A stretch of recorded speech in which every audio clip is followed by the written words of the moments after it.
The sky burned red as the last evacuation ships vanished into the clouds. Major Ji-Hai Kim watched from the broken window of a half-collapsed building, her heart sinking as the final hope of rescue disappeared. She hadn't made it to the extraction point in time. Now Earth belonged to the Vraxians. Ji-Hai ducked away from the window as a patrol skimmer passed overhead.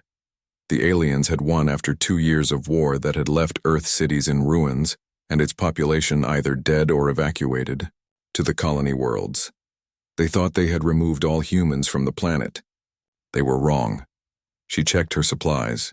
3 weeks of emergency rations, a combat knife, her service pistol with limited ammunition, and a portable communications unit. Not much to wage a war with, but it would have to do. Ji-Hai knew Seoul better than any Vraxian ever would. The first week was the hardest. Ji-Hai moved only at night, avoiding the alien patrols and their sensor drones. She scavenged what she could from abandoned military outposts and civilian homes. Most had been picked clean already, but she found enough to survive. During one of her scouting missions, Ji-Hai discovered an old military bunker beneath what had once been the Defense Ministry headquarters. The entrance was buried under rubble, hidden from Vraxian scanners. Perfect. She spent 3 days clearing enough debris to squeeze through, then set about making the bunker livable. The emergency generators still worked, giving her power for light and heat. The water recycling system needed repairs, but she managed to fix it with parts from a nearby maintenance facility. From her hidden base, Ji-Hai began to study the enemy. The Vraxians were tall, 6-limbed creatures with mottled green-gray skin and compound eyes that glowed faintly in the dark. They moved with unnatural coordination, as if connected by invisible threads. She soon realized they were constructing something massive just 2 kilometers from her bunker, a command center that would become the heart of their Earth operations. Ji-Hai rigged simple surveillance equipment from salvaged parts and began listening to their communications. The Vraxians used a strange, clicking language when speaking aloud, but their technology emitted signals she could detect, and, with time, begin to decipher. On her 37th day alone on Earth, Ji-Hai nearly died.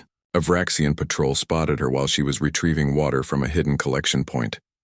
She ran through the ruins, bullets of some unknown energy type sizzling past her. One grazed her arm, leaving a burn that would later scar. She lost them, in an underground parking garage hiding for hours in the rusted shell of an abandoned car. That night, nursing her wound in the bunker, Ji-Hai made a decision. She couldn't just survive. She needed to fight back. Over the next month, she mapped Vraxian patrol routes and supply lines. She noted when they were most active and when their guard seemed lowest. The command center grew daily, with strange metallic spires reaching toward the sky. More aliens arrived each week. Ji-Hai began small acts of sabotage, cutting power lines, damaging unguarded equipment, placing homemade explosives at construction sites. Nothing major enough to trigger a full-scale hunt, but enough to slow them down and gather intelligence. The Vraxians were confused. Their sensors showed no human life signs on the planet, yet someone was interfering with their work. They increased patrols and added security measures, which only gave Ji-Hai more information about their capabilities and weaknesses. 3 months into her solitary resistance, Ji-Hai made a critical discovery. The Vraxians weren't just building a command center. They were constructing a massive communication hub that would link their forces across the solar system. And they were using technology that seemed vulnerable to certain electromagnetic frequencies.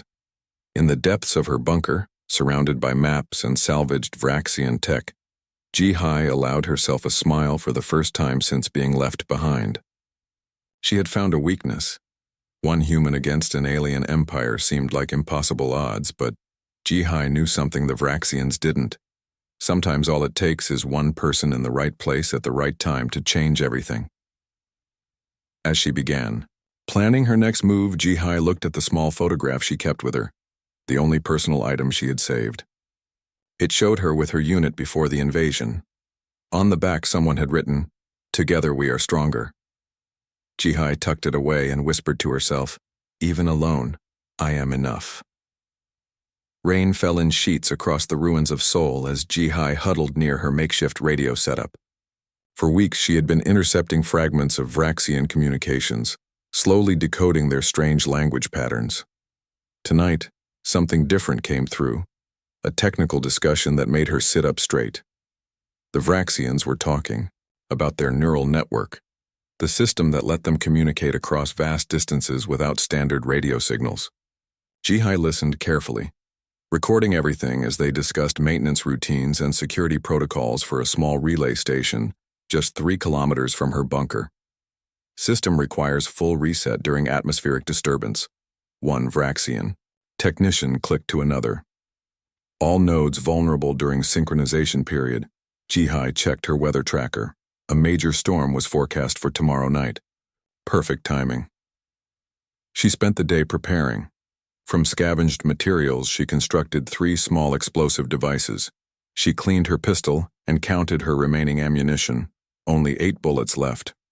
Finally, she studied the hand-drawn map of Vraxian patrol routes she'd compiled over the past months. When darkness fell the next day, the storm arrived as predicted. Wind howled through the broken buildings as Ji-Hai made her way toward the relay station, staying low and moving only when thunder would mask any sound she made. The station was a small structure with a tall antenna extending upward. Through her binoculars, Ji-Hai counted 4 guards, fewer than normal, likely due to the storm. They moved with that eerie coordination all Vraxians shared, their compound eyes glowing faintly in the darkness. Ji-Hai placed her first explosive device at the base of a power conduit 50 meters from the station. She triggered it remotely and waited. The explosion wasn't large, but it was enough to draw 2 guards away to investigate. Moving quickly, she circled behind the station. The remaining 2 guards stood at the entrance, their attention focused on the disruption. Ji-Hai took a deep breath, aimed carefully, and fired twice. Both guards fell before they could sound an alarm. Inside, the station was surprisingly small, just a single room filled with humming equipment. At its center stood a crystalline structure that pulsed with blue-green light. The neural relay node. Ji-Hai worked quickly, downloading data onto a portable device she had modified to interface with Vraxian technology. She also grabbed a small communication module that would allow her to monitor their secure channels. Distant shouts told her the other guards had discovered something was wrong. Time was running out. Before leaving, Ji-Hai placed her remaining explosives near the base of the neural relay. As she slipped out the back entrance, she triggered the detonator. The explosion lit up the night behind her as she ran through the rain.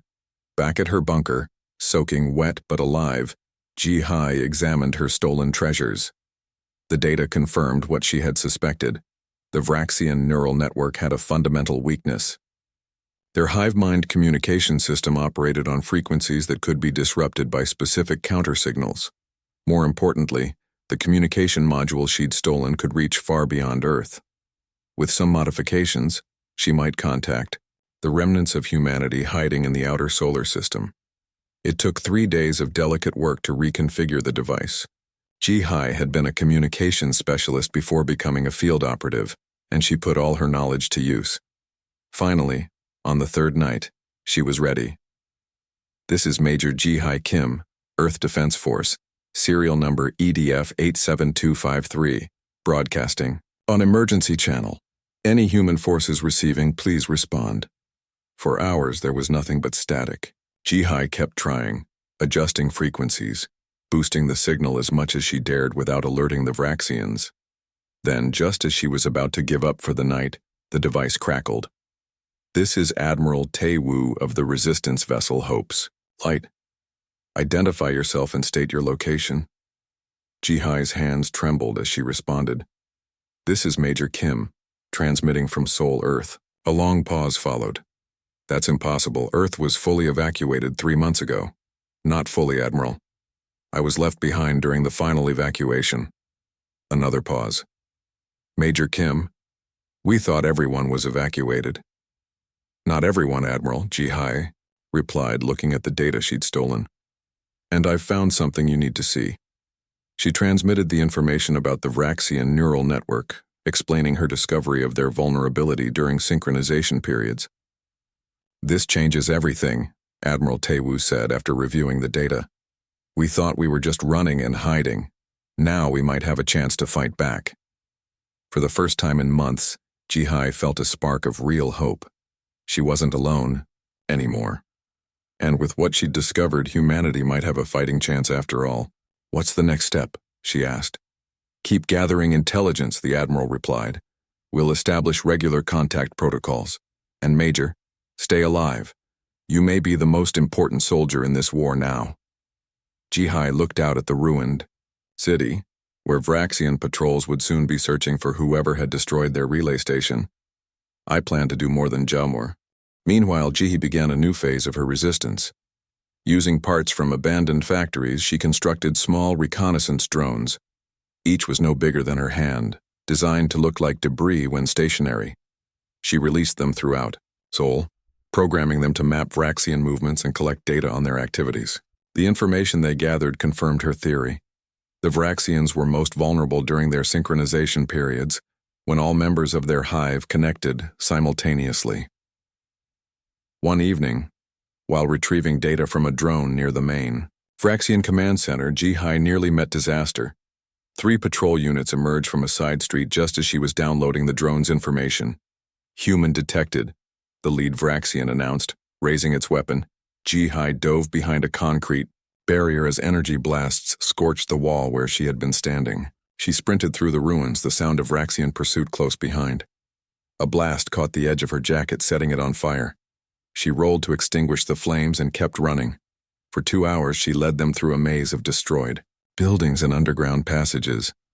Finally, she lost them by sliding into a drainage pipe that led to the river. She floated downstream in the cold water before emerging far from her pursuers. Back at her bunker, soaking wet and nursing burns on her arm, Jihai sent an urgent message to the fleet. "The Vraxians are increasing their security. They suspect human presence on Earth now." "We're almost ready," Admiral Tewu replied. "The fleet is gathering strength. Based on your data and Dr. Sung's analysis, we're preparing for an offensive." 2 weeks later, the disruptor device was complete. Jihai tested it on a small scale during a Vraxian patrol synchronization. The effect was immediate. The patrol units stumbled, their coordinated movements becoming chaotic and confused. They couldn't maintain their mental connection. "It works," she reported to Dr. Sung, excitement in her voice for the first time in months. "Excellent," he replied. "Now we need to scale it up. The fleet is almost in position. 1 month from today, we launch our counterattack. Every Vraxian ship in the solar system will be vulnerable if we can disrupt their entire network." That night, Jihai sat on the roof of her bunker looking at the stars. Somewhere up there, the last free humans were preparing for a final desperate battle.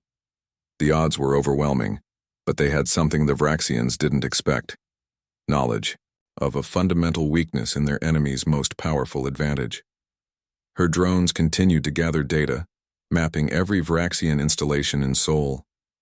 Each day brought new risks as patrols increased their search for the human they now knew was interfering with their operations. "One more month," Jihai whispered to herself, clutching the disruption device. It was small enough to fit in her palm, but contained the potential to bring down an empire.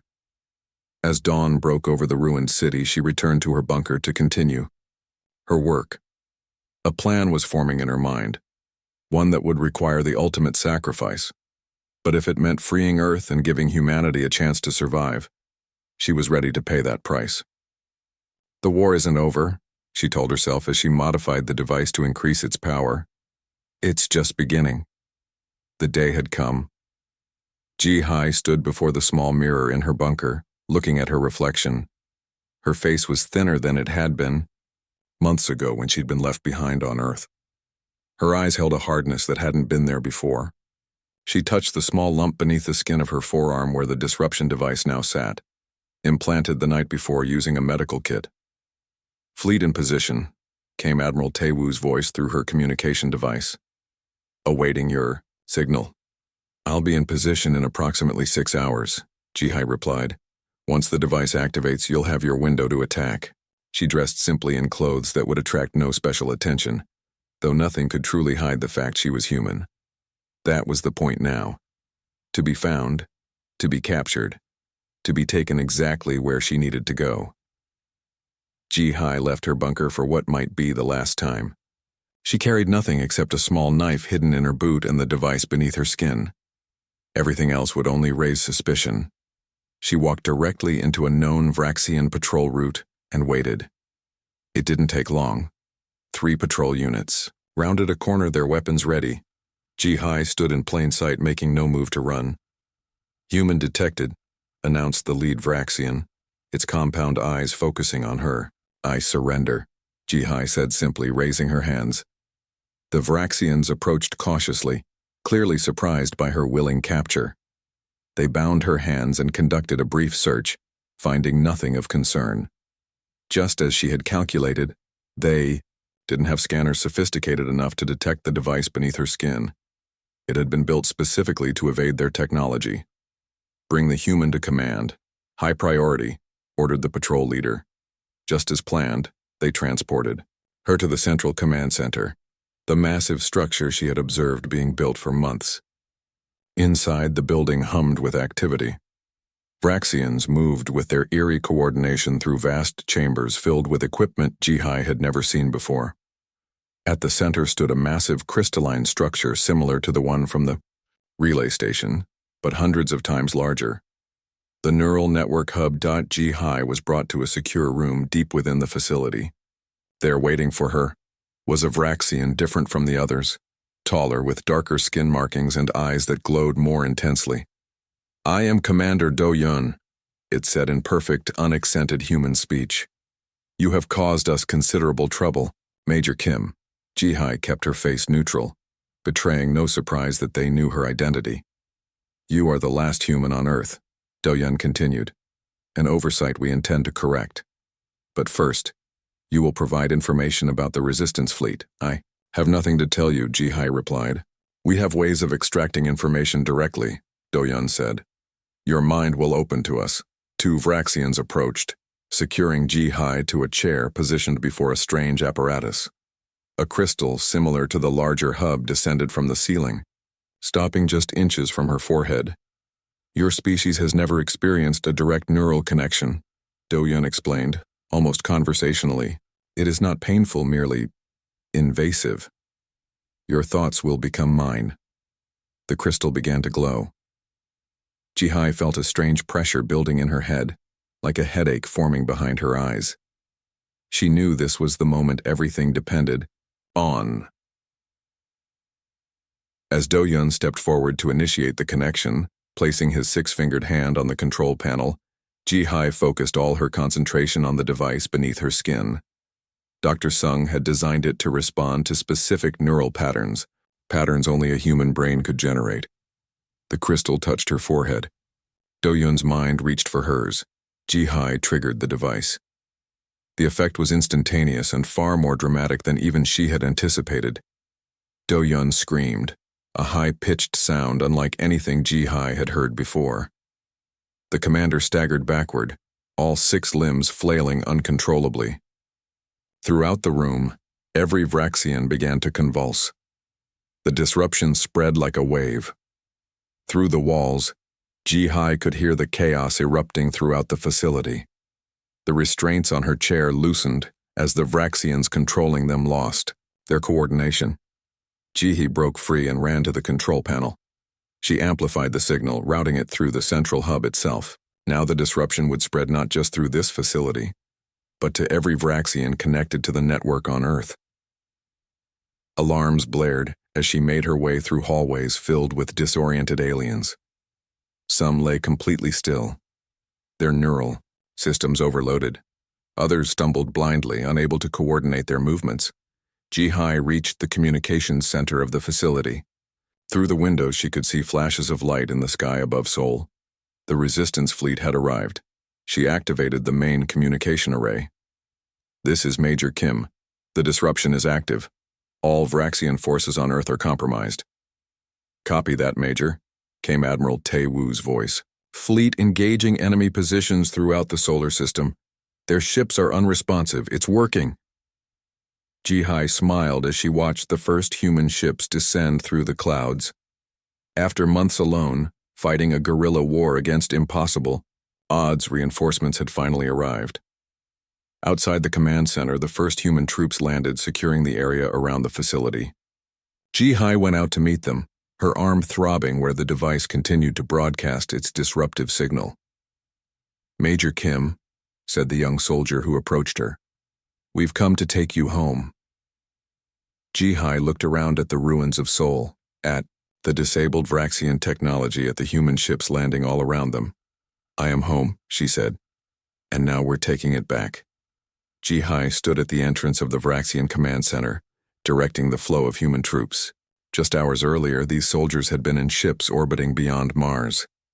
Now they were retaking Earth, surging through the ruins of Seoul toward every Vraxian position marked on Ji-Hai's maps.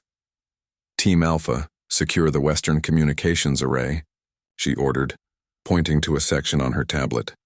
"Team Bravo, with me to the Central Data Core." The soldiers moved with precision, wearing armor painted with Earth's blue and green colors. Many stopped briefly to touch Ji-Hai's shoulder or nod in respect as they passed. The story of the sole human who had survived months behind enemy lines had already spread through the fleet. Inside the command center, Vraxians still stumbled about in confusion. Without their hive mind connection, they were like lost children, unable to coordinate even basic movements.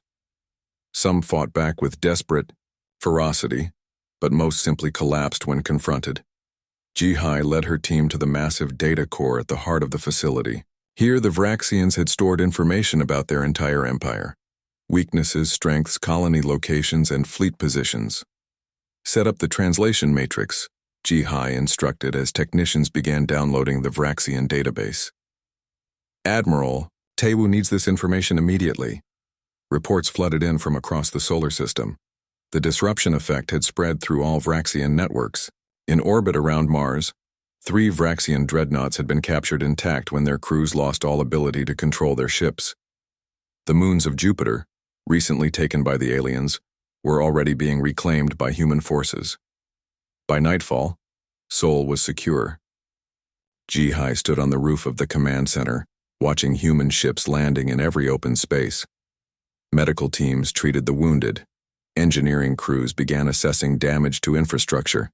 And everywhere, people celebrated. "Major Kim," a voice called from behind her. Ji-Hai turned to see Admiral Taewoo himself, flanked by his officers. "Admiral," she said, saluting.